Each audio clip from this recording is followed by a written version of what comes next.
Peter Ameh. Because he has called my name not once, not twice. And it's unfortunate.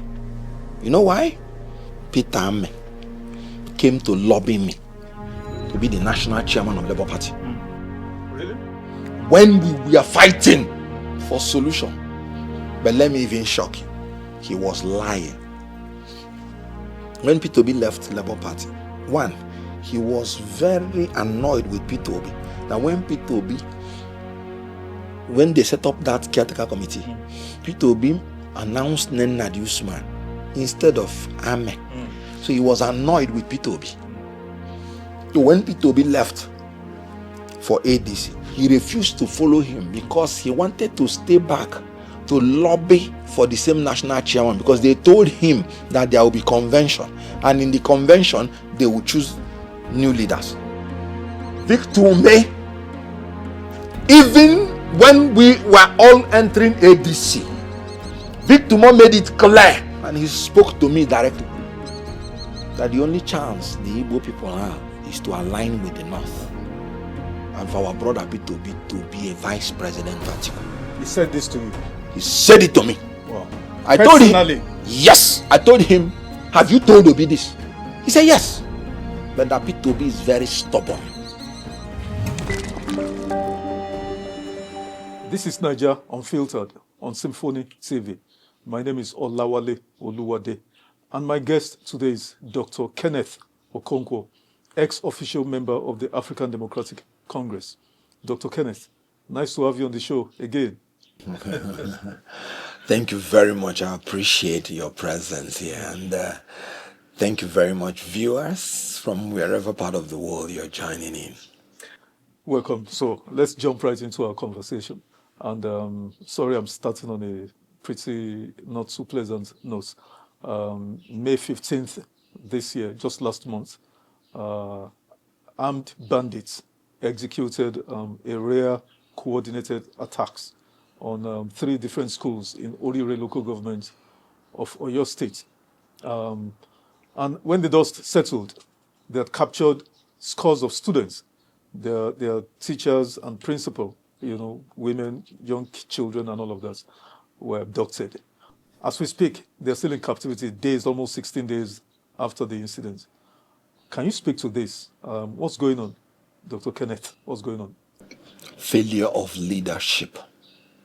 Failure of governance, failure, incompetence, and corruption of the leadership elite, failure of APC, failure of Bola Tinubu as the president and commander-in-chief of the armed forces.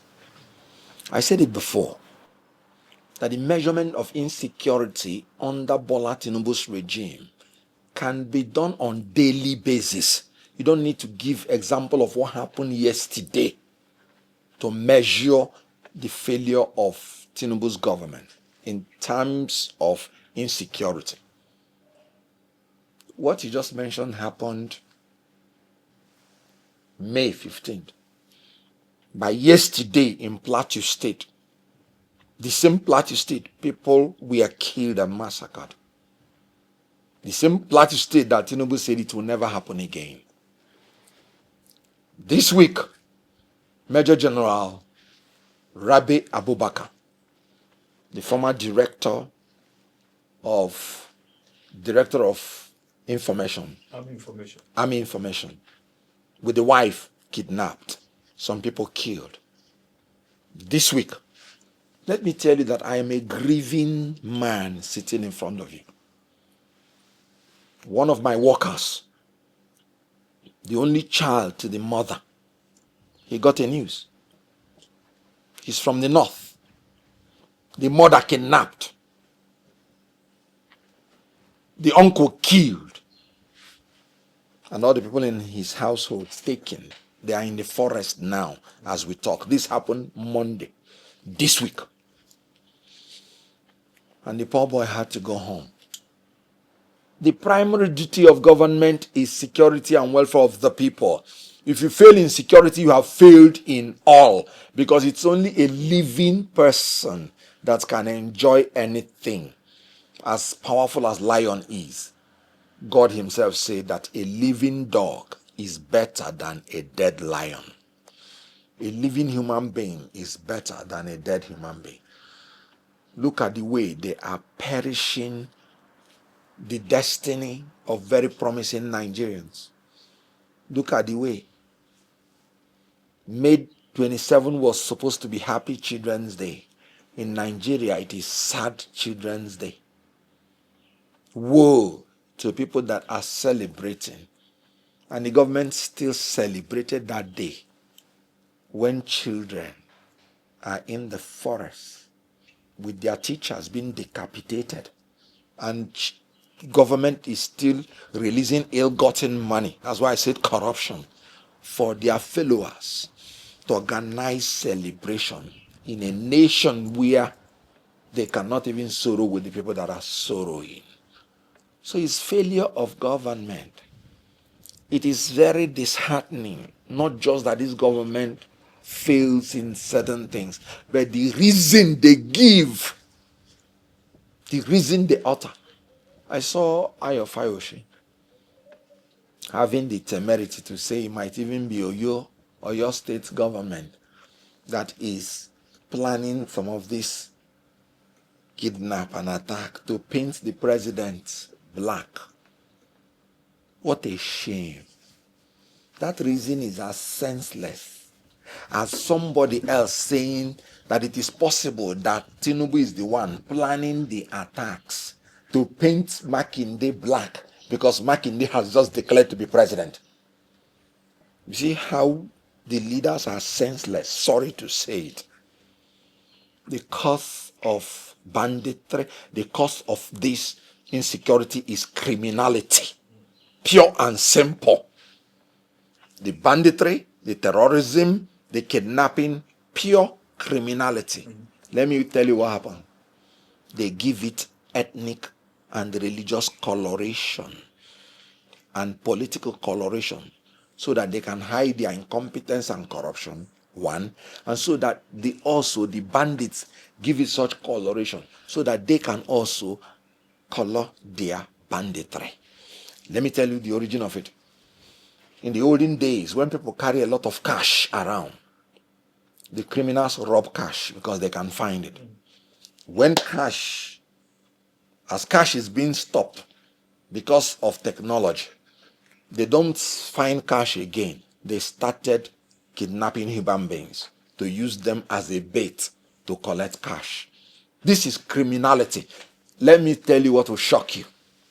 Boko Haram in itself is criminality, nothing religious.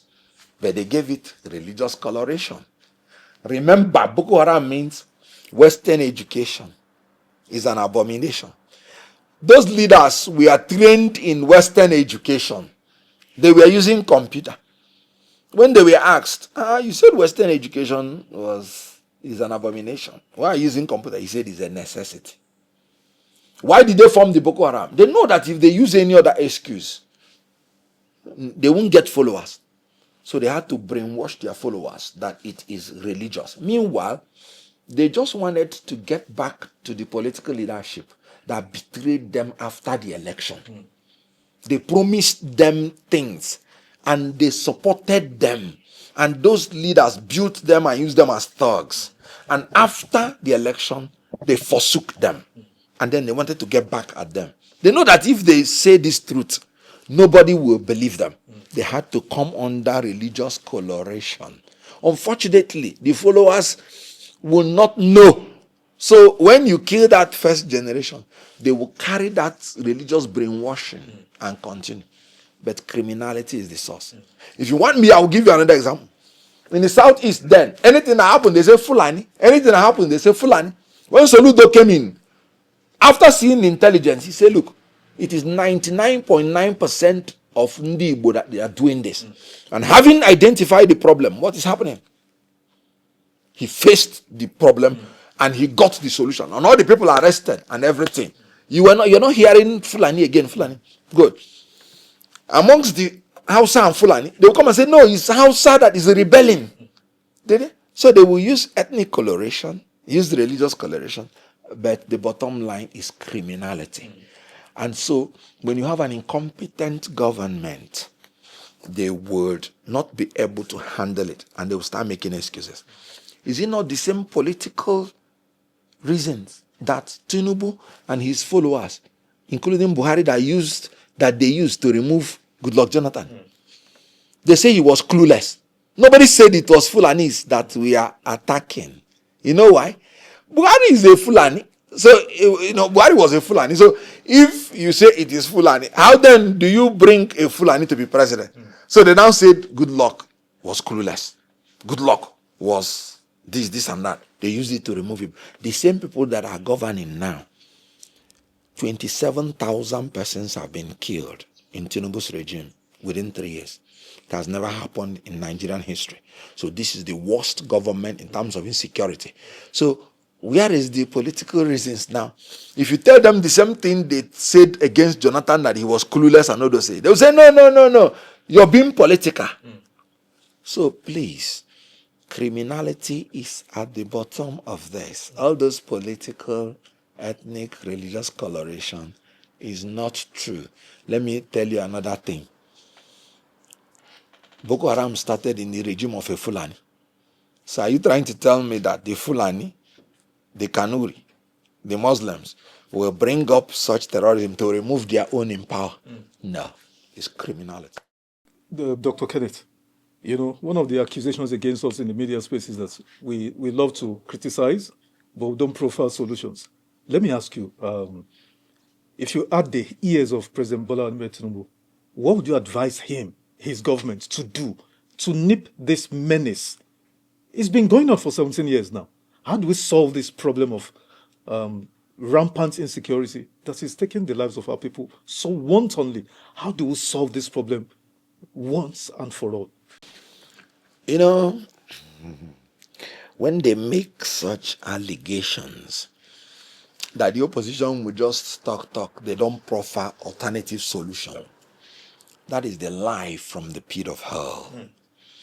And the reason they are saying it, like I said, is to blackmail the opposition as if they will not offer something better. Tinubu and APC and their government are transparent liars. From the first day Tinubu came to power, I proffered the solution to insecurity. I said, sir, allow state police. Your people have been the ones clamoring for restructuring. You people have said state police is the answer. On the day, I wish it was state police that Tinubu declared on the inauguration ground, not fuel subsidy was gone. Tinubu himself believed. And he started mouthing it. When 6 months passed, I told Nigerians he's not sincere. That now that he's in power, he wants to use the federal police to use it to be intimidating and oppressing and manipulating the opposition. That the 4 years will pass and he won't give us state police. Let me advise the government again. Give us state police today. And the solution will come. Governor Dauda said, I know where these terrorists are. I watched them in my phone. Unfortunately, he said he swore by Allah that he can wipe out these terrorists in a month. I agree with him. You cannot know the forests of Enugu State more than me. You cannot know the forests of Ibadan or your state more than Makinde. You cannot know Zamfara State more than Dauda. Give them state police. But no. Let me profile the solution. Well, Atiku Abubakar has even helped me. Because in his acceptance speech, after being elected as the presidential candidate of ADC, he enumerated it. And I agree with it. He said massive new recruitment. Massive new recruitment. He said training. We are facing a different kind of warfare. Asymmetry.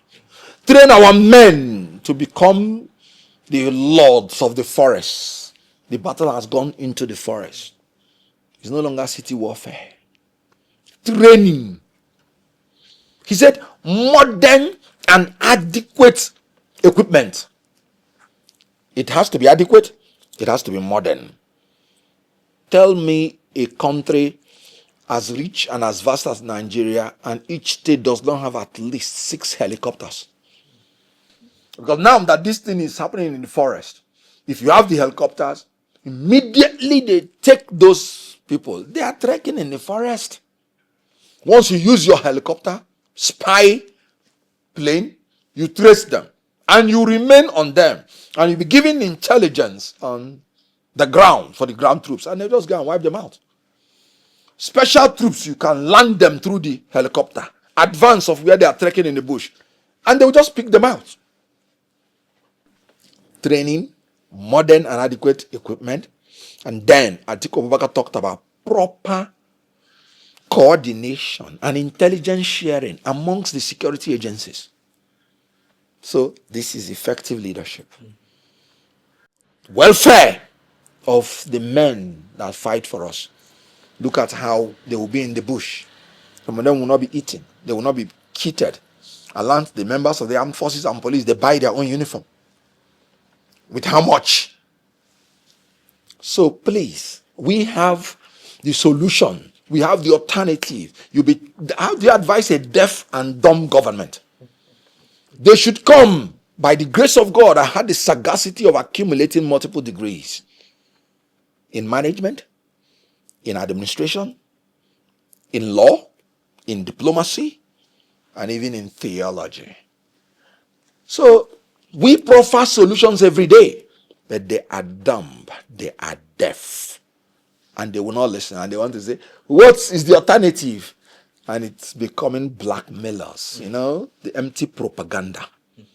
We have all the solutions, and if Nigerians will give us the opportunity, we will implement it. And look at him. You have the National Security Advisor. When the man is not doing well, obviously, because he has lost the confidence of the president, rather than removing him, he went and brought Homeland Security Advisor. What is the difference between Homeland and National? In America, as a matter of fact, they don't use the word national, they use the word homeland. Because Tinubu likes to copycat and he doesn't know the reason. So he keeps bloating the bureaucracy. It is costly enough to maintain one national security advisor. And now you're having two. Rather than sacking one. Just because of election. You're retaining all of them. And you're wasting Nigerian resources. So please, this is failure of leadership. Forest guard cannot guard anything. Remember, he has established forest guard. This 1,000 is just an additional. Now, if the forest guard is doing anything, how come that the insecurity is increasing and it's still the same forest they are taking them to? How come it has reached, why this Oyo something is very touching to me. They are like trying to normalize this great abnormality just because you have an incompetent government in power. And I told you, their reasons is even more disturbing. Some have argued that if the president had devoted similar, not even more than, just similar energy, resources, and attention for insecurity, to resolving the debacle of insecurity, as he did to tax reforms, we would have solved these insecurity problems. Do you agree? 100%.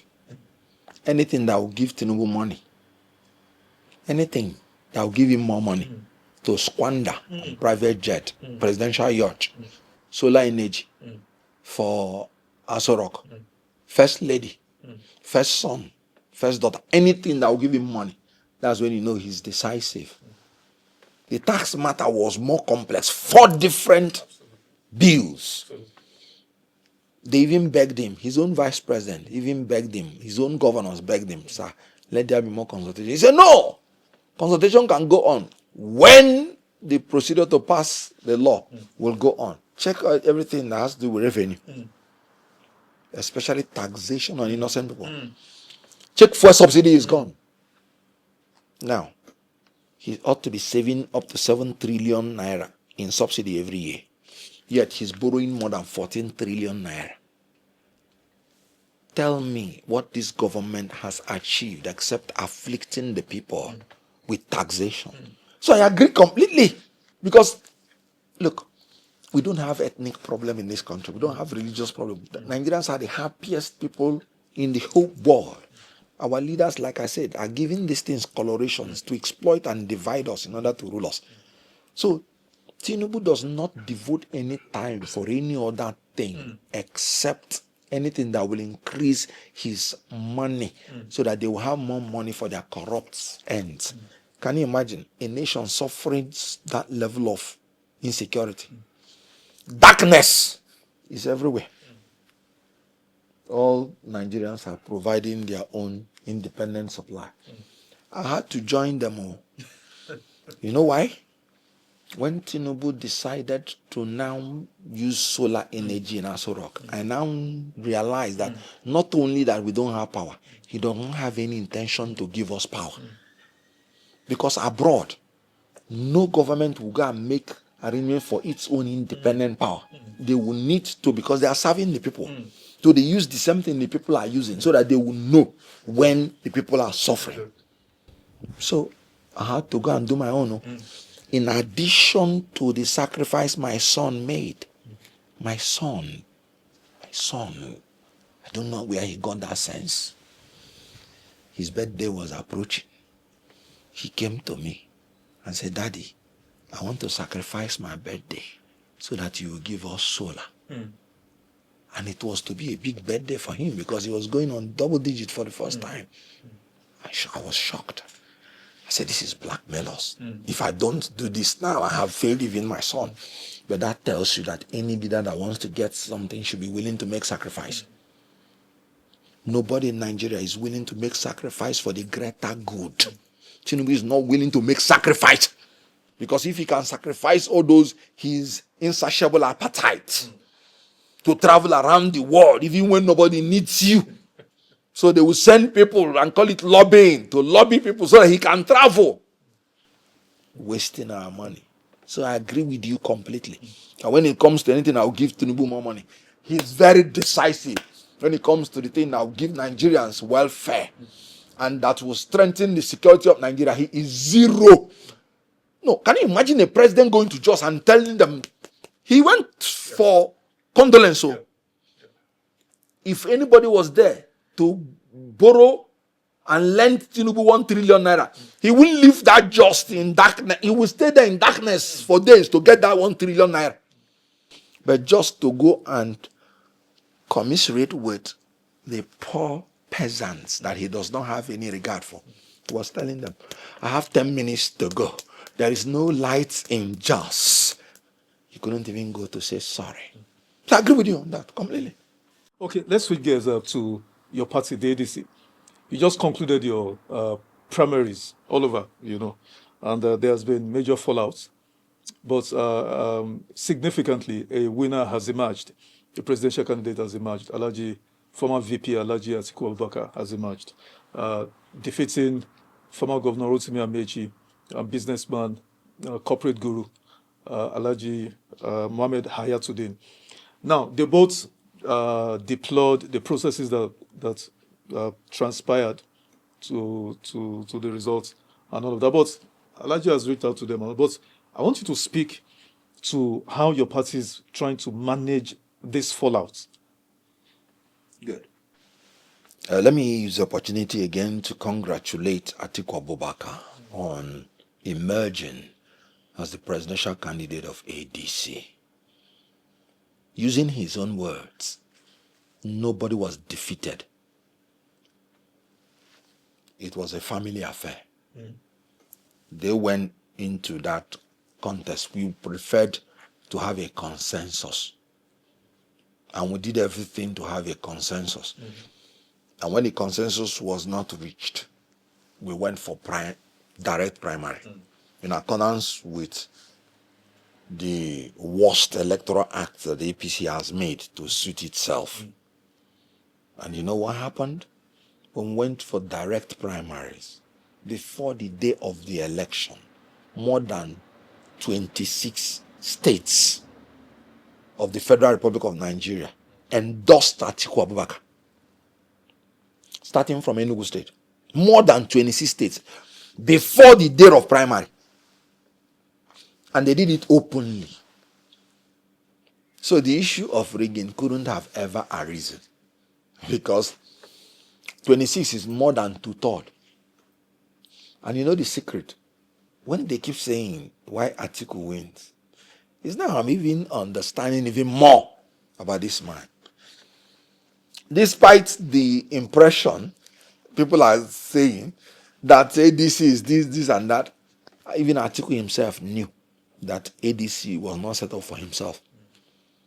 ADC was a party existing already, founded in 2005. So all of them were equal joiners. Atiku personally reached out to all the executives directly. He was calling them personally in the whole 36 states of the Federal Republic of Nigeria and FCT and solicited for their support. It was the chairman of my state that called me to tell me this because I decided to be neutral. I did not travel for the primary. I did not participate. I did not vote. So nobody won ADC election by my votes. Because I said whoever emerges, I'll support. Just like I am supporting the winner now as an ADC member. So Atiku Abubakar works hard. He's a workaholic. He does not take anything for granted politically. And at the end of the day, I said before the election, more than 26 states endorsed him to be the candidate. So during the election, they voted almost 30-something states in his favor.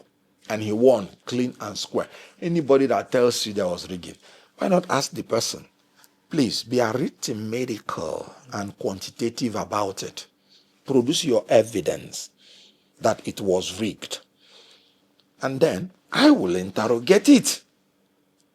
So that is why some analysts said when it came to the conduct of the election, ADC is the best. Professor Sam Amadi, I'm quoting Sam Amadi of NDC.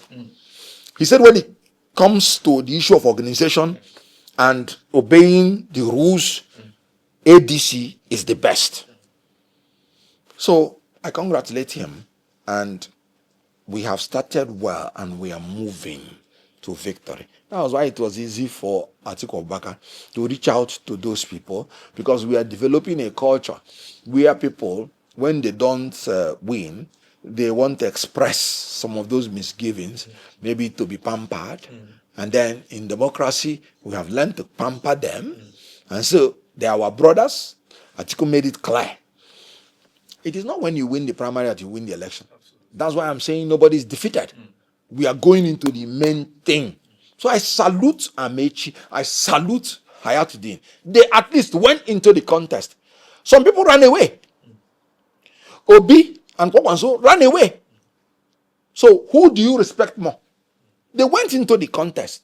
They have their own misgivings. We have our procedure for grievances. We, of course, we would not prefer that. We would prefer that we all talk to each other as brothers, unite and fight the greater cause. So it's a beautiful thing. It's normal. It's usual. I know of Wike that vowed. His own is a vow with his hand raised up. I will support anybody that emerges from this convention before 1 week, 2 weeks, because he wasn't given vice president. G5, it is zoning. And later on till today, he doesn't know whether he's a male or female in the political spectrum. He doesn't know whether he's ADC or he doesn't know whether he's APC or PDP. He has forged another one now. He said it's a rainbow coalition in Rivers. So each year that comes with its own peculiarities. So we are now in the rainbow coalition. So what I'm saying is that it is normal. People have different ways of expressing themselves after any election. Amechi and Hayatuddin have expressed themselves in their own peculiar ways, and it is left for everybody to behave maturely. I respect them. I liked the fact that they went on to contest, and they made ADC better for it. Okay, so what's your view on Dumebi Kachuku pronouncing people gathering together and saying is the presidential candidate of the ADC? Thank you for that. Because why I say this is that a man that has been expelled by ADC, a man that went to court and court threw away his case, the court of first instance, that there's something lacks merit. And then you're a man that his name is not in INEC whatsoever as a leader of the party. Then a man that the only thing that linked him to the party was that he was a presidential aspirant one time, and he fell out with the party even as at that time, and they expelled him. Then you're saying faction. If I declare myself anything and you call me faction, then something is wrong with the media. So please, there is no faction in ADC. When INEC, they recognized us, we did not go to start claiming we are this or that. We took them on, went to court, and the Supreme Court, the highest court in the land, legitimatized the regime of David Mark and was continued operating on that, being on INEC's portal, and nobody, no institution, no court has ruled otherwise. And some clowns are saying that they are the... Let me tell you, even by the affidavit that the former chairman of the states in ADC swore by themselves, they swore that their regime will expire or by May 19th. This was their own affidavit. Please, has May 19th not gone? So they are everybody now on, when it comes to leadership of ADC, we had our neck on May 30th, and the neck resolved that we will establish a caretaker committee, and INEC was present to fill up the vacancy till all our processes, whether in court and all those things, is fulfilled. Because we are a law-abiding political party. Please, in Nigeria, we have to stop this fact that when somebody wakes up and declares himself to be anything, then people will now say, oh, this person is a faction. Sorry, we don't have any faction in ADC. And I will not entertain any question, anybody staying in front of me and saying faction. No, sorry. Shockingly to most Nigerians, just yesterday, news broke that former secretary to the government of the Federation, David Babachir Lawal, came out all guns blazing with a scathing, blistering, put down of your presidential candidate, Alhaji Atiku Abubakar. I would never use the derogatory words he used to describe former VP. I wouldn't do that. I'm properly brought up. But, I mean, he just went into the gutters, calling all sort of names. Summarily, claiming that the presidential primaries were massively rigged by Atiku Abubakar, to achieve a predetermined outcome. And as he's resigned from the party, he's going back to Adamawa. Incidentally, he's from the same state, Adamawa as a VP. How do you respond to this? Is this not a deja vu all over again? Because he did this in APC in 2022, 2023 against Bola Ahmed Tinubu. How do you respond to this? Are you shocked at all? No. But, why am I saying? I said no, but I said before saying no. Well, Bidi Lawal is somebody I respect and like. When a man is free, and straightforward and can say what he will say at your back, say it in front of you, I kind of like such person. But there were certain things you said. He said he did certain things that you cannot do.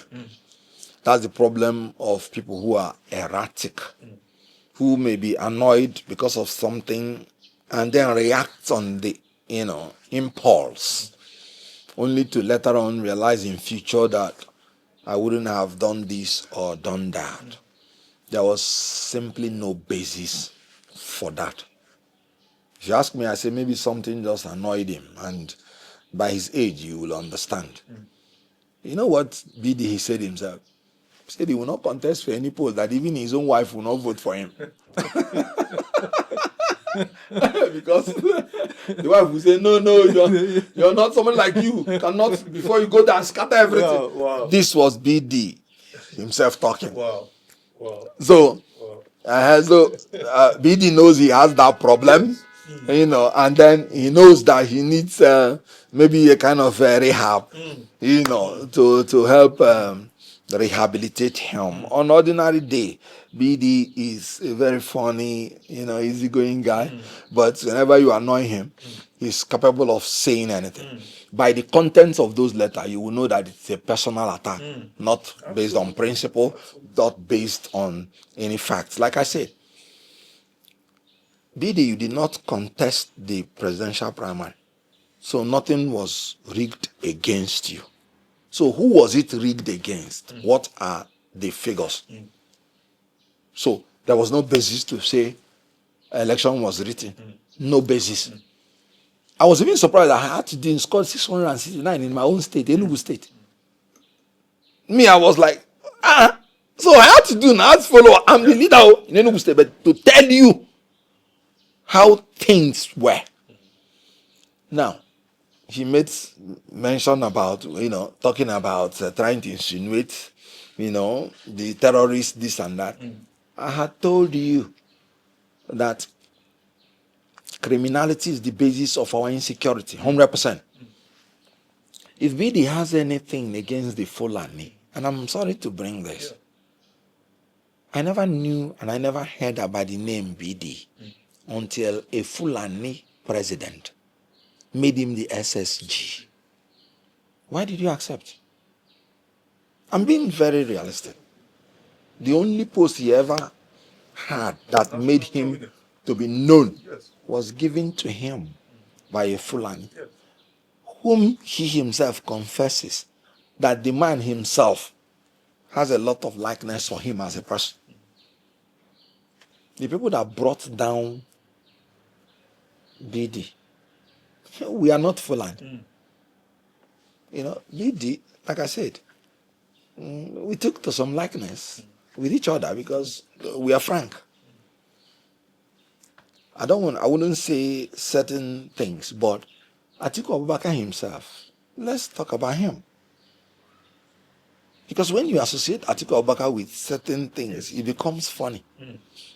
There has been once in the lifetime of Gongola State, let me use the word Adamawa, because it's been divided, that they produced Christian governor. It was made possible by Atiku Abubakar. When Atiku Abubakar contested as the governor of Adamawa and won by a landslide, because when people tell the lies that he's a serial loser, we will come to that. His deputy, a Christian, and when they elevated him to become the vice president, a lot of his people did not want a Christian to be governor. Atiku Abubakar stuck his neck for the Christian deputy, that he must be the governor. Boni Haruna. And he became the governor. And in the second term, Atiku Abubakar supported him again.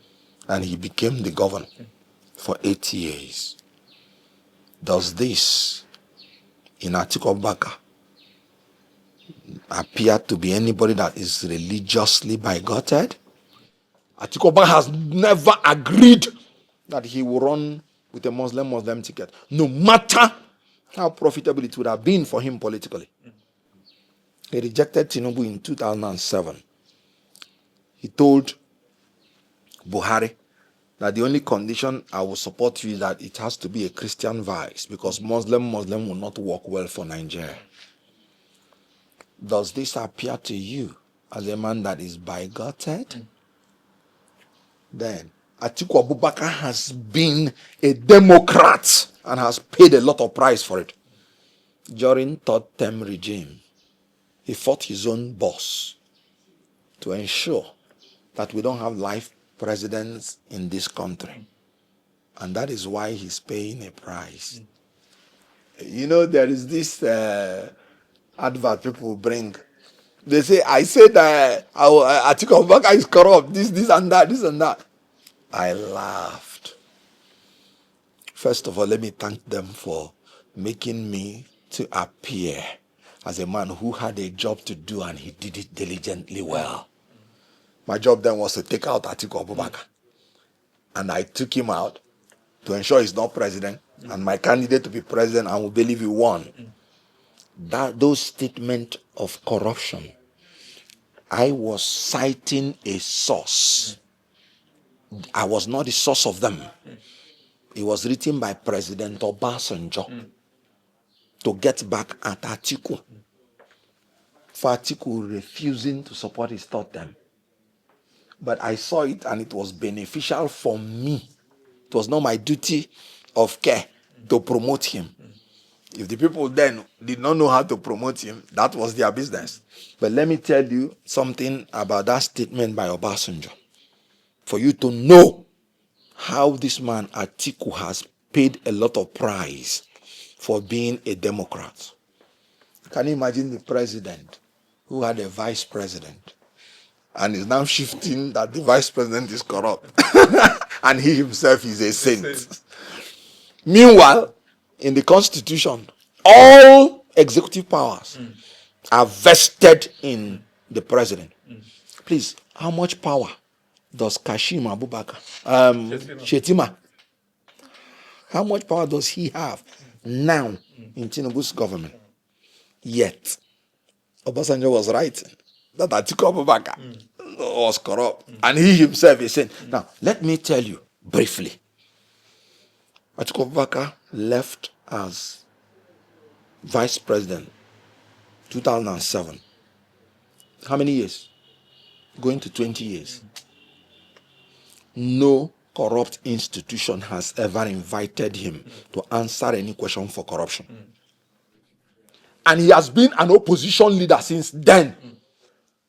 Do you think in Nigeria, if this man is actually corrupt, do you think that no corruption agency would have picked him up and messed him up? This was a man that was so rich before he entered politics that politicians were asking for his endorsement and help, including Obasanjo. He was already a governor, won landslide. When Obasanjo said, no, you must come and become vice president, because they needed him. The difference between Obasanjo's victory and Olufalaye's defeat was Atiku Abubakar. Obasanjo did not get any vote in the Southwest, not even one, not even his polling unit. Atiku Abubakar ensured that Obasanjo won. Now, a man that has never been investigated for corruption, after Obasanjo's regime, do you know what happened? National Assembly made their own independent investigation on what happened to the power sector, headed by Ndudu Elumelu. Guess who they indicted? Obasanjo. And they called him that he was coming to answer for what he did in power. Nobody mentioned Atiku. Do you know, recently, before Buhari died, there was another investigation outside. Do you know the people they called to testify? Obasanjo and Buhari. And you're talking about Atiku being corrupt. Yes, I used it then because it was profitable for me. I read through it, I researched it, and I used it because my job was to make sure I stop him. But we have to use our sense, because according to section 36, section 5 of the Constitution, a man that is charged with criminal offense is deemed innocent until proved guilty. Do you know what? This is a man that has never even been charged with criminal offense. They say the man that is charged is innocent. But this is a man that has not even been charged at all. You know what that means? It means that all the investigations they have done against Atiku Abubakar, none returned as a corrupt verdict by all the investigative agencies. So shame to you that you're condemning a man who did nothing. That was why when I made those comments, they were not my own comments. And I cited the source. There is nothing within my own personal knowledge that I can tell you that I know that made Atiku Abubakar corrupt. Let anybody that has the evidence, let him provide it. Then if not, let everybody keep quiet. But if you are playing politics, fine. But if you want to play reality, good for you. But this is a man that is the least corrupt amongst all of them. Well taken. Now, a frontline global news medium, Bloomberg, just published a story highlighting, as follows, and I quote, Nigerian politician Peter Obi will run for president in the upcoming January 2027 elections. This decision will likely lead to a further fragmentation of the opposition against incumbent Bola Tinubu. Summary, we're going back to status quo of what happened in 2023. These individuals will square off against each other. Yes. How do you, what's your take on Peter Obi's final entry into the race now? Well, it is beautiful that an internationally recognized media house has said this. Because if it is us in Nigeria that made this comment, the Obi's toxic followers and his street urchins will start chuttering their mouths. Why do you like to take issues with obedience? Because I'm sorry to say it, most of them are senseless. Because if they had any sense, and I mean it, because what Bloomberg said is absolutely correct. I remember I said that whoever leaves the coalition is working for Tinubu. Am I also in charge of Bloomberg? The reason I said it is that is either you're working for Tinubu directly, in other words, you're in APC, or you're working for Tinubu indirectly. Because when you divide the votes of the coalition and the opposition, you are still making Tinubu to be better placed to win. That's what Bloomberg said. Absolutely.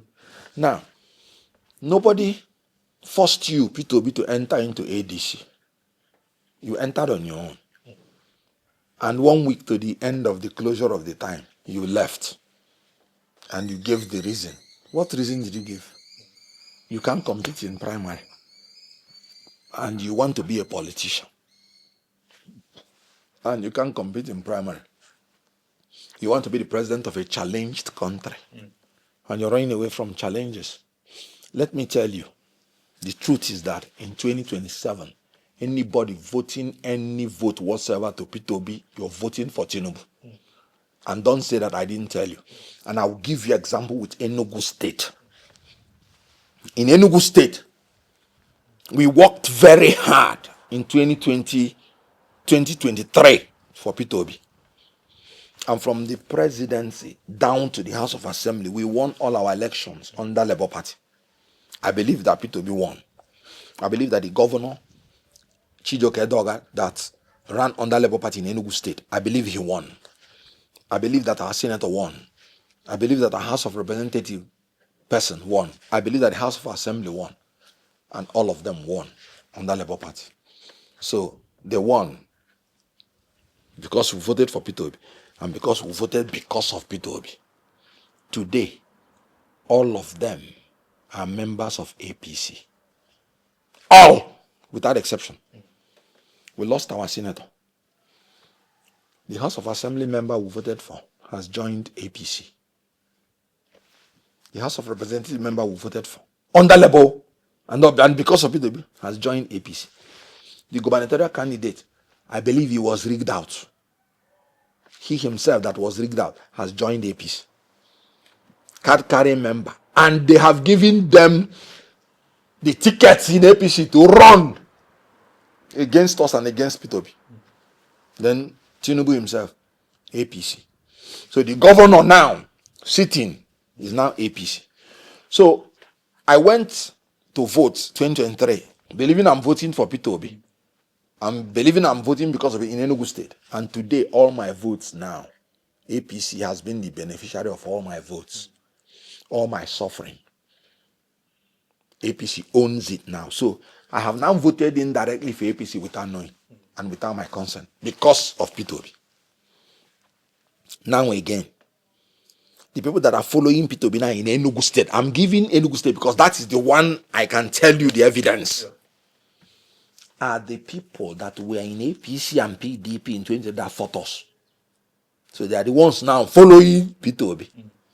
For us now to vote for them again in the name of Peter Obi. So what it means is that because Peter Obi will not win the presidential election because it's deja vu, like the Bloomberg now has pointed out. If Peter Obi goes to run now, assuming that those ones following him now, you vote because of Peter Obi and they win. That means you have voted for APC members. This one is real APC members and PDP members, 2023. And that means they will also defect to whichever one is the ruling party after the election. And then you have voted again for APC or another party without your consent. So Peter Obi presently considered is working for Tinubu and working for APC. Now, let's look at his, because he chose a vice president who said derogatory statements about Peter Obi, who made derogatory statements about Ndibo in 2023. So it doesn't matter for Peter Obi. And then you think in 2023 he will be working for you. Sorry. Okonkwo just launched his presidential bid for 2031 on May 3rd in the name of being a member of NDC. Was it not the aide of the governor that said that Okonkwo was sent to destabilize and scatter the opposition? Okonkwo is now telling his people they cannot even protest against insecurity, against Tinubu's government. So if a man believes you cannot even protest against insecurity, how would he protest against any election rigging? Assuming NDC even wins and they rigged it against them. It is now that Peter Obi has been trapped. NDC is Tinubu and APC's political party. Can't you see that they were not to be registered until I heard, allegedly, because I heard it from the obedient mouth, that there was a meeting between Sierraka Dixon and Tinubu. And then they registered NDC. Who is NDC serving? And when they registered NDC, what happened? INEC said they are not qualified to be registered. And they went to court. That's why initially you will see national chairman by court order, national secretary. A party that has not been existing, meaning INEC was compelled by court to register them. And you're talking about NDC. And you know what? They said, Peter Obi said they were invited by NDC. Meaning NDC was registered to lure him. And then he ran with it. Now he has entered their trap. I can tell you without mentioning words, NDC is the greatest fraud that has happened.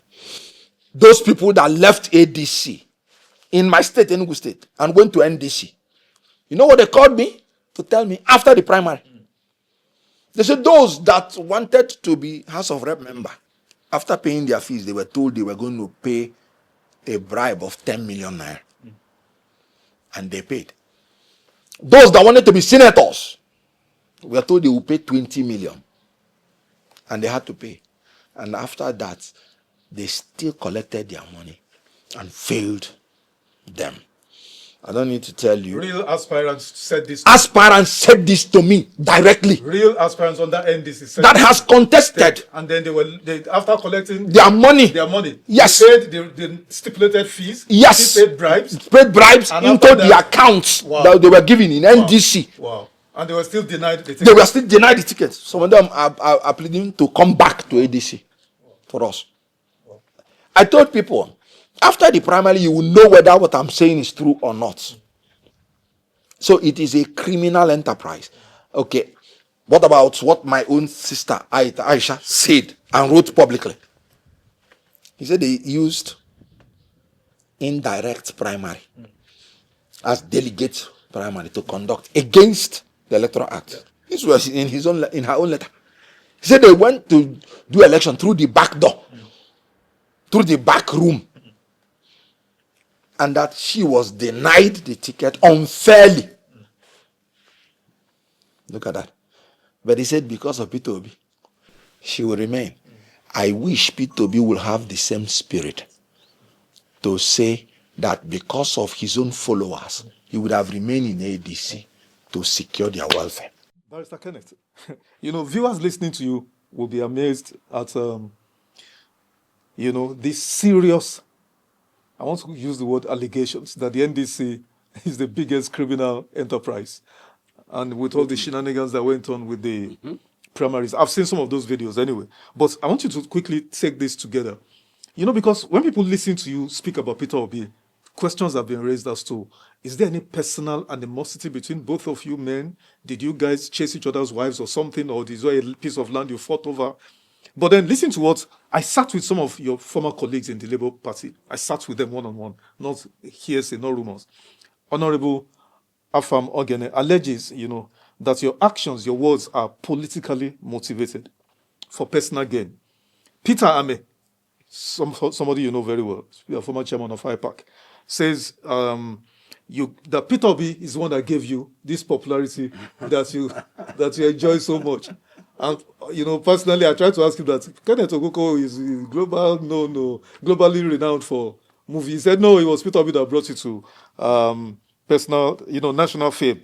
Now, Senator Victor Umeh, also your former friend or colleague, said, he says you are craving for Peter Obi's money. That's because Peter Obi refused to give you money. You are laughing because I found that actually very, very, very, very disrespectful to your person because I know you very well. So, these three gentlemen, how do you respond to them? And others, how do you respond to them? Let's do it, as brief as possible. Oh my goodness me. First of all, let me make one statement. I do not quarrel my friends because of a politician. Because politicians do not quarrel themselves because of their followers. That's the foolishness of the followers. But look at the people that are now using Kenneth Okonkwo to gain relevance. And they are saying, another person give me relevance. Let me talk about Peter Ameh. Because he has called my name not once, not twice. And it's unfortunate. You know why? And I'm going to try to be as brief as possible. Yes. I recall the first time I started getting close with Peter Ameh was when Labour Party started getting into problem. And they invited me and pleaded with me to find solution to the legal problems of Labour Party. And I felt challenged. And I told them, look, and they said they want to give me a position. Which one do I want? I said, sorry, I don't want any position. Now, can't you see Nigeria is so bad? Let's bring solutions first to issues. And I went home and prayed. And as usual, God gave me inspiration. That was why I drafted the legal opinion that brought peace to Labour Party. When they saw the way I was going about the solution, even Peter Ameh came to lobby me to be the national chairman of Labour Party. Really? When we were fighting for solution for Labour Party problem, when I rejected every post, and they are still alive, the people I'm talking about, NLC, there was one commission headed by one professor, to bring solution to Labour Party. I rejected every position. Peter Ameh himself was lobbying to be national chairman. And he came to my house. He sat somewhere to lobby me. And in myself, I'm like, so all the thing these people are interested in is power. And to confirm that it is power this guy was interested in. When did he start following Peter Obi? Look at what he said himself, because at times they will incriminate themselves without knowing. He said when Peter Obi was going to ADC, I did not follow him. And I'm like, let me listen to why. He said because he told Peter Obi he wasn't going to get the ticket. So Peter Ameh, the only reason you're following Peter Obi is for ticket. So anytime you're sure he won't get ticket, you won't follow him. Then what is the loyalty you're claiming that you have for your leader? Because a follower to a leader follows him. If you're loyal to him, whether he will get ticket or not, you may advise him, and whatever decision he takes, you will respect it and follow him. But this is a man who said, I refuse to follow Peter Obi to ADC because I know they will not give him ticket. Peter Ameh, just confess you're looking for power, not the person of Peter Obi. You're looking for ticket. You're following ticket. But let me even shock you. He was lying. When Peter Obi left Labour Party, one, he was very annoyed with Peter Obi. That when they set up that caretaker committee, Peter Obi announced Nenad Usman instead of Ameh. So he was annoyed with Peter Obi. So when Peter Obi left for ADC, he refused to follow him because he wanted to stay back to lobby for the same national chairman, because they told him that there will be convention, and in the convention they will choose new leaders. That was why he didn't follow Peter Obi. Go and check all his social media handles, whether he mentioned or said anything at all about Peter Obi. During that time, he stayed back in Labour Party, chasing to be the national chairman. Unfortunately, when they did the convention, they didn't give you. Who would want to give a glutton their national chairman for him to eat up the party and get fat? So again, in the national convention, they did not give him the national chairman. And after that, he resigned. He even mentioned it in his resignation letter. He sent that one to me. He wrote, all the promise you made to me, in private and in public, you refuse to keep any. It's sent to you. Yes. In his resignation letter, you have a copy of that. Yes, I do. Wow. I do. The same Peter Ameh. Peter Ameh. And he wrote it. That was why he left Labour Party. So when he's claiming that it is because Obina entered NDC that he's following Peter Obi again, liar. He's following power. He's following ticket. When Peter Obi left Labour Party, he did not mention Peter Obi's name because he didn't want to displease those people in Labour Party that he knew. And he's calling my name. Say Peter Obi made me that by 1992, I was an internationally recognized celebrity, making people relevant. When you're a spokesperson to somebody, one, you are chosen because of the value you add, not because anybody wants to make you relevant. Just like when you're chosen to be an actor, because of the skill that is in you. And it is the value you bring that makes you relevant. And because the person choosing you wants you to use your skill to make him relevant. And everybody knows what we did in 2023. The records are there. He said, Kenneth Okonkwo, he has his own reason. Atiku has started cutting me. Peter Ameh, who is cutting you? Who will cut a glutton that has nothing to offer? If Atiku is cutting me, to God be the glory. It is because they believe I have value to add. When they talk money, they say, from what you said, they will insinuate money. Okay, let's go to Victor Umeh. First of all, let me make one point clear. And I said this to the glory of God, not by my own power, not by my own might. Since I was born, I have never lacked anything. Since I was born, I have never lacked any. So I have never had any reason or need to ask for help monetarily from anybody. So, and I give glory to God. Because assuming he had made me to be born by poor parents, I wouldn't be able to say what I'm saying. That's why the glory should go to God. Assuming he has not given me the talents. At 24, that was when I did Andy Okeke. And whatever I said in Nollywood was what I was paid. Whatever hotel I wanted to be, anything I wanted, until I said I am no longer acting, and they are still waiting for me. Some scripts, some producers are still waiting for me. To date. When he said that the children that are born now, I acted my last movie, 2020, when we did the remaking of Living in Bondage. So even the children of today, they still call me Andy. Because they corrected him when they said, but you know, this man was a celebrity. He said, yes, he was popular. He's an actor. I liked him very well. But let's go to Victor Umeh. It was after Victor Umeh said what he said that I now realize why in Nollywood, those men with long red cap, we use them to depict evil men. In Nollywood. Those men, you know, that's why I am always scared for anybody calling me chief. Even when after taking the title in Igbo land. Because chief sounds so much like thief. People might not know the difference. So a lot of those people, Chief Victor Umeh, you don't know that it sounds so much like Chief Victor Umeh. Yeah, that's a distinguished senator of the Federal Republic. He may be a senator, but he's not distinguished. And I'll tell you why. This man was the chairman, national chairman of APGA. If there's one person that he loathes, he detests, is Peter Obi. It was from his mouth, when he was national chairman of APGA, that he told the world that Peter Obi will never have peace. By his own mouth. That anywhere he likes, let him run and go. Because he's serving under a curse. This is Victor Umeh talking. That he vowed before Ojukwu that he will never leave APGA, and that if he leaves APGA, let him not have peace.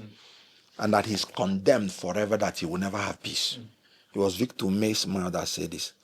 As a spokesperson to Peter Obi, I was confronted with what Victor Umeh said, and I had to start cleaning it up. I remember telling them that Victor Umeh himself saying it, where is he? He has come back to run after Peter Obi. And the reason is because when you are in a place and the things that made you to enter into an agreement no longer exist, you are no longer compelled to keep that agreement. That was how I defended Peter Obi. I have been defending Peter Obi in everything. Even when I'm no longer speaking for him. Remember when the governor of Edo State harassed him? Remember when they wanted to assassinate him? I was not speaking for him anymore. But I came out to defend him. If I had any personal grudge, will I do it? Now, Victor Umeh, the man whose activities helped to drive Peter Obi out of APGA, is now the one coming to talk and call Kenneth Okonkwo in things concerning Peter Obi. Why did he turn back to start following Peter Obi again? After being the national chairman of APGA, he contested to be the senator of his own constituency, where Peter Obi also belongs. Oh, they're from the same senatorial constituency? Yes. Oh, fantastic. From almost the same kind of town. Wow. Agolo. Wow. He came to contest to become a senator. You know, Senator Ekunife beat him. Wow. He went to court to cancel the election. Yes. Senator Ekunife said, I will beat him again. And Ekunife went and beat him again. Wow. After being a national chairman of APGA. So Victor Umeh has no political worth, no political value. Even in NDC, one young man from his own senatorial zone had told the world now that he had won the election. It's just that NDC is a criminal party.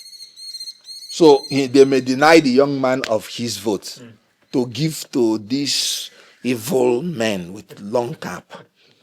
So Victor Umeh now knew that he was politically gone. Then when he saw Obi's wave in Labour Party, he now ran back again, the same man you loathe, to want to start following Peter Obi. And we spoke all of them. I remember how I had to fight even the Anambra State governor for their sake. And we spoke all of them to victory. Victor Umeh, even when we were all entering ADC, Victor Umeh made it clear, and he spoke to me directly, that the only chance the Igbo people have is to align with the North. And for our brother Peter Obi to be a vice president to Atiku. He said this to you? He said it to me. Wow. I told him, yes. I told him, have you told Obi this? He said, yes. But that Peter Obi is very stubborn. That if you tell him anything, he would not believe. But he will continue to try. This same Victor Umeh, anytime he sees me He said he said himself that we had private discussion. He talked about money. I was surprised. You know why? Kenneth Okonkwo, has never had any meeting between me, Peter Obi, and Victor Umeh for life. We have never had any meeting. The three of you together. Three of us together, as in a meeting. Yes. For life. It has never happened. So where did he bring that up? I don't know. You would ask him. Then again, from the time I met Peter Obi until we finished that election, I never discussed anything about money with him. At all. And you know why I'm happy? Those people are alive and they are well. So go to Umeh to tell you where he got his own news from. And you know what? Umeh said, Kenneth Okonkwo said he will not work with Peter Obi again over his own dead body, not mine. Please. Everybody that knows me knows that I don't swear when I talk. My yes is my yes. My no is my no. My religion forbids me from swearing. Because Jesus Christ said anything outside it comes from evil. He said you cannot swear with your head because you cannot make one strand of your hair white or black. I don't even use the word never. I tell people that never belongs to God, that I'm a human being, that I can change. Yeah. So where did Peter Obi and Victor Umeh, because all of them are the same, where did Victor Umeh bring the issue that I said something and added a swearing on it? It is his head that he's talking about, not me. Now, because these evil men, they will mix some truth and want to mix it with lie. He said, I will not work for Peter Obi again. Let me state it clearly. By July 2024, did I not say it publicly that I will not work for Peter Obi again? What is news about it? When I said I wasn't going to speak for him, I am the most transparent and accountable politician to the people whenever I want to do something. So I told the world that already. I am not going to work or speak for Peter Obi again. That I said publicly. However, I said when he came into my party ADC, if he emerges as the presidential candidate, I am going to work for him as a loyal party member. I said so. So where did Victor Obi get when he said over his dead body?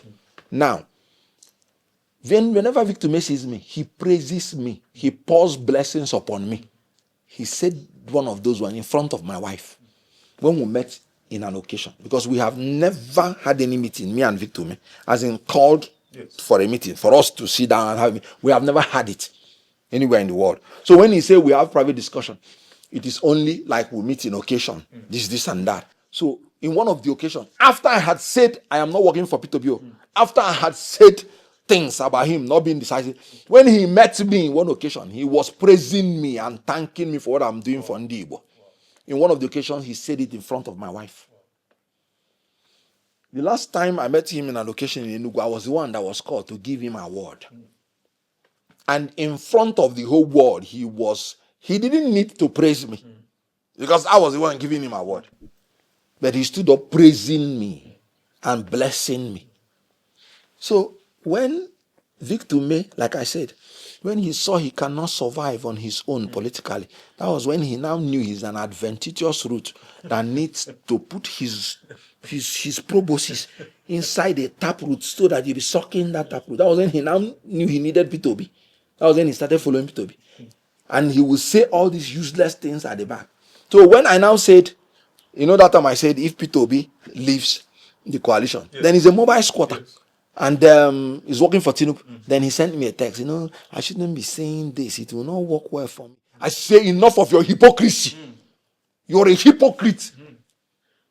He sent you a text and you replied it. Yes, now. I say, you're a hypocrite. Stop that hypocrisy. It doesn't work with me. Please. Because I know what you're saying privately. You're a hypocrite. And please. They are the problem of Ndi Igbo. Because they will come and say things privately. And all those elected people you saw following Obi, it is for selfish survival. All of them, we have the same opinion that we need to align with the North. But if our brother does not want to agree, let him go and contest in the primary. So if he wins, all of us will support him. That's the decision we reached.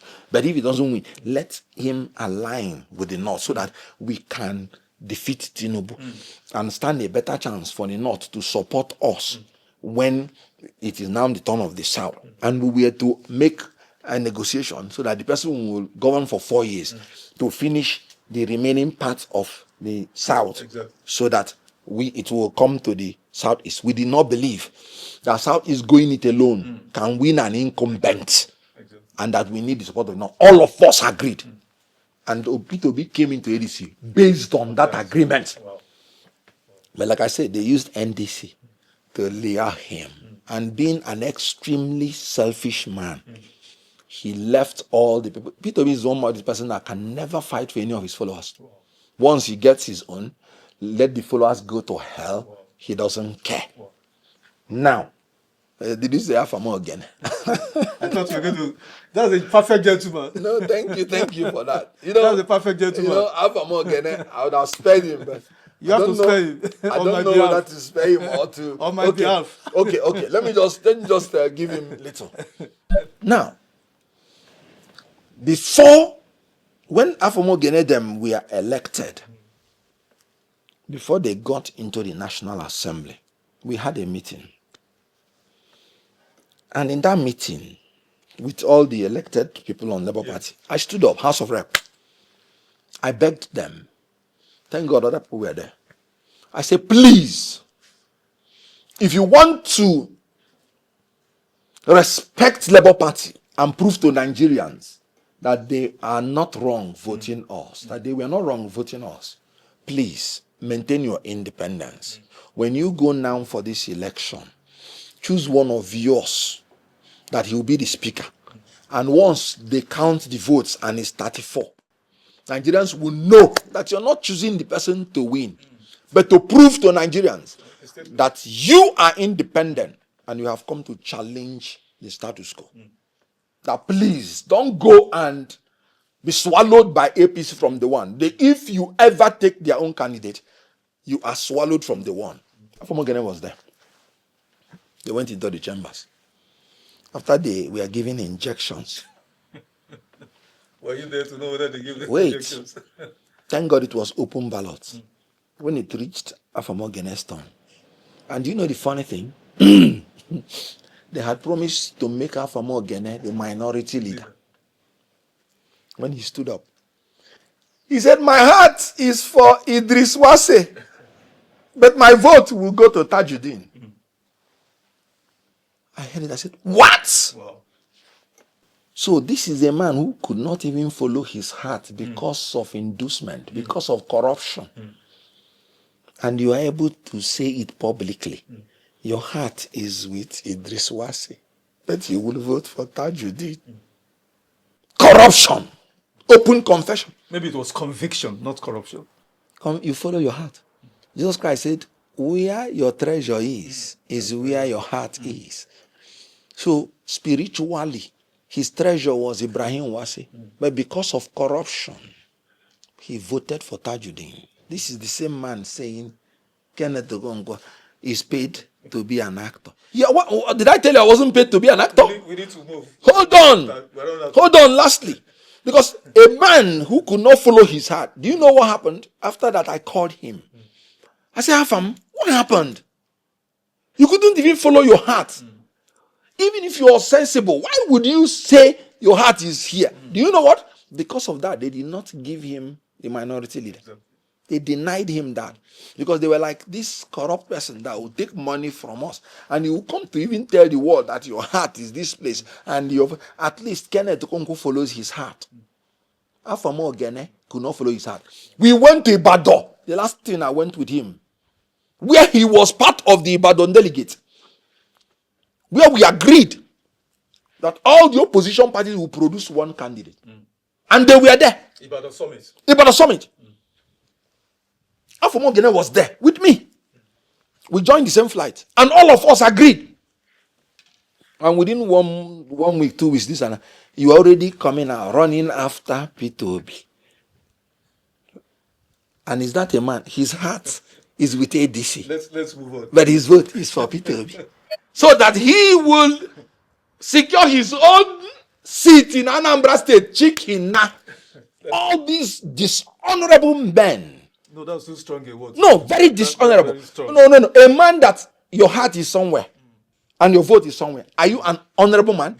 Kenneth Okonkwo follows his heart, no matter the consequences. We're made differently. And like I told you, I've not had the opportunity, and God will continually deny me the opportunity to beg for money. You know what God said? David said, I was young, and now I am old. I have not seen the righteous forsaken, nor his seed begging bread. Fantastic. I will never look for money. I will follow my heart. I am not an Afomogene that is so corrupt that he cannot even follow his heart. He's following the money. You said you spare your friend, though. Okay, Afam, let me talk like you. I don't know whether if I finish this, whether we will still be friends. But you are my friend. Anyway, let's wrap up with this. Yaga Africa, Executive Director, Samson Itodo, someone I described as a walking encyclopedia on electoral matters in this climb. You know, I sat with him and he said, a lot of things, but notably that INEC is shuffling around RECs, Resident Electoral Commissioners. Yes. Those are the gods in the states that conduct and announce winners of elections in the different states of Nigeria. Yes. So he said there are some they've at Yaga Africa have identified as being, criminally, complicit in rigging elections, particularly in 2023, Edo elections, a few other elections, and that INEC is still reshuffling them around and all of that. Now, if there are rumors that the forthcoming elections are going to be rigged so blatantly, why still participate and all of that? You see why I said that I am very annoyed that some people left the coalition. Yeah. Because I said it clearly that part of the reason I am saying we should all coalesce is so that we will form a formidable team to be able to withstand APC with their fraudulent election. I make bold to say that I am not expecting anything good from Joash Amopito. So thank God that Yaga Africa, that has the duty to investigate things, are saying this. Of course, what they are saying is absolutely correct. When Joash Amopita is telling you victory is assured for APC, what were you thinking? When Joash Amopita, they recognized us from the portal without any order of the courts, where were you thinking? When Joash Amopita gave a deadline for primary that is against the Electoral Act just to stifle the opposition, what were you thinking? So what Joash Amopita is doing is what he is employed by APC to do. But you know what? If the Nigerian people will rise up and live up to the true meaning of democracy, they have the power to stop Joash Amopita. My own issue is, and that is why I still believe that ADC is the best chance for Nigerians to breathe democracy and live it. Joash Amopito is going to rig our election, my opinion, if Nigerians do not stop him. So the best thing is for Nigerians to make it clear to him that they will not accept the rigging. Don't rely on NDC. Kwakwanso has already told you that they will not even protest against insecurity. Obi will tell you to calm down. NDC is working for APC. Nigerians should rise up now and know that it is the people of Nigeria versus APC in 2027. And rise up to make it clear that we don't care who is announced, provided it is free, fair, and credible. Brilliant. And that is what I want in this country. We should vote. We should make sure that our vote counts. And that is by ensuring that electronic transmission of result is upheld. Absolutely. When the presiding officer concludes the election, he snaps it and he sends it to the IRF portal. Everybody has access to the IRF portal. So you have your phone. Absolutely. The law permits you to have your phone. When the presiding officer sends it, check your phone and confirm it and let him go. If he doesn't, don't let him go. Brilliant. Final question. As you sit here, Dr. Kenneth, in everything we've said, all your private reflections, either two. Have you considered the chance of removing Tinubu in 2027 democratically, Yes. I might add, has become more or less impossible with the splintering of the coalition candidates and all of that? Or has it become easier? What do you think, especially for ADC? Now it has become easier. Really? Yes. One, Nigeria is getting worse every day. I can tell you one thing. No reasonable person that has not been bribed will go and vote for Tinubu. No, you mean somebody will spend 500,000 naira to fly to his polling unit, to vote to be buying fuel for 1,300 naira. And when he goes to his village, he will be hiding from terrorists not to be killed. Do you think anybody will do that to go and vote for Tinubu? My answer is never. So whatever one vote Tinubu will get, he will buy it. That I can assure you. And then some people will still collect the money and not vote for him. Now, why did I say it's easier? If the people who say they don't want to be part of coalition leaves the coalition before the election, is it not better for the coalition? Yeah. Than they stay with the coalition, they work against the coalition. In Enugu State, for instance, we have our ADC. We are now working in unity. When those thugs came in to want to hijack the structure of Enugu State ADC, we fought them. And NDC became an escape route. They were bringing criminals to take over the structure. I told the ADC clearly, these people want to take over the structure to use it for some other party. They thought I was joking. When NDC came, it was an escape route to them. In Enugu State today, we have peace. We are one. The NDC that they ran into, they have 3 factions. Wow. In Enugu State, 3 factions. And they are killing each other now. I told you how they were defrauding them, the aspirant. And they are coming back to tell us, you people told us so. So I want you to understand that when those people that want to destabilize you leave your party, it's a blessing. ADC will reorganize. From where I come from, you know what we say? Munyanyivu marichoko. No, so the water we are carrying on our head just shook, but it did not spill. So that spilling will now befall NDC, and we will organize ourselves, become consolidated, and when Nigerians see us as the alternative, they will now choose us, because they will see what is happening in NDC. NDC may not even survive before the election. Then it will unravel, and then all of them will now put all their eggs in the basket of ADC, and we will overrun Tinubu and his incompetent and corrupt followers, and Nigeria will begin to heal. Wonderful place to anchor. It's been such a wonderful time, as usual. No disappointments always.